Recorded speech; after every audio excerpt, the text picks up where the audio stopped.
Alright guys, now that you got your strips of steak dipped in that egg and flour batter recipe, we'll start putting them in. Got them dried, kind of glued and set there. We're going to ease them into the grease here. Remember, safety first.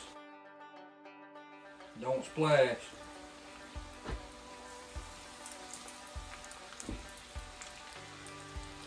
Get these things nice and golden brown.